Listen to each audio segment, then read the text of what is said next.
guys, Theresa here. In today's video, I'm going to show you how you can pin a comment on Instagram, so stay tuned.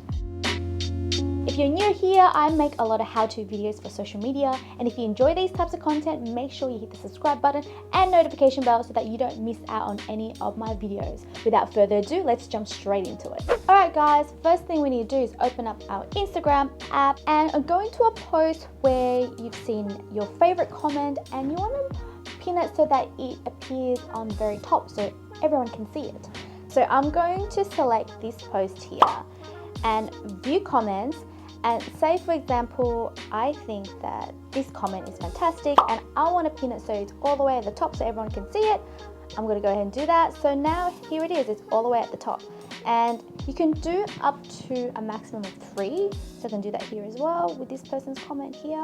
Unfortunately you can't pin your own comments like you can on YouTube, but hopefully that will be updated, or Instagram may put some thought into that. Anyways guys, that's all I have for you in today's video. If you have any questions for me, leave it down in the comment section below. But that's all from me for now, and I'll see you on the next one.